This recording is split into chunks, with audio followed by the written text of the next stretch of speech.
నినాదాలు కూడు పెట్టవు కానీ చర్చకు వస్తాయి, శాశ్వతంగా గుర్తుండిపోతాయి. కొన్ని మొఖలో పుట్టి పబ్బలో పడిపోయేటటువంటి రూట్లో కొన్ని ఉంటాయి.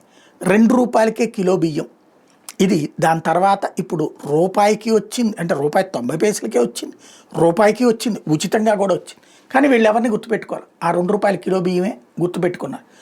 అది ఎకోసిస్టమ్ వల్ల కావచ్చు, లేదంటే మిగతా వాళ్ళకి ఆ ప్రచారపు తెలివితేటలు లేకపోవడం వల్ల కావచ్చు, లేదా ఆరంభమే ప్రచారంలో ఉంటుంది, మిగతాది పక్కకి వెళ్తుంది కావచ్చు. అదే సందర్భంలో ఇప్పుడు ఇదంతా ఎందుకు చెప్పుకోవాల్సి వస్తుంది అంటే, తాజాగా జరుగుతున్నటువంటి పరిణామాలు చర్చకు వస్తున్నటువంటి సందర్భం. ఏది P4 ద్వారా పేదరికం లేని సమాజాన్ని సృష్టించడం. 43 ఏళ్ల తెలుగుదేశం పార్టీ దాదాపుగా 30 సంవత్సరాల పాటు ముఖ్యమంత్రిగాను ప్రతిపక్షంగాను అధికారంలో ఉన్నాడు, ఇదే కీలక పదవిలో ఉన్నటువంటి చంద్రబాబు ఇప్పటికీ తను కలకంటూనే ఉన్నారు పేదరిక నిర్మూలన. దానికోసం పెద్దోళ్ళు డబ్బులు ఇస్తే పేదోళ్ళు కోటీశ్వర్లు అయిపోయి ఆ పైన బాగుపడిపోతారు. ఆచరణ అసాధ్యం. ఒకటో రెండో చూపించి, అది కూడా తమ వాళ్ళని చూపించి ఏదో ఒక రెక్కన కవర్ చేయాల్సింది తప్పించి నిజమైనటువంటి పరిస్థితి కాదు.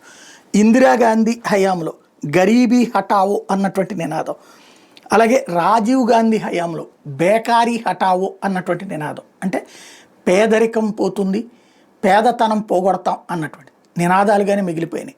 అదే నరేంద్ర మోడీ నినాదాలు ఏమీ ఇవ్వాల, 40 లక్షల పేదలు పేదరికం నుంచి బయటకు వచ్చారని మోడీ చంకలు గుద్దుకోవాలా.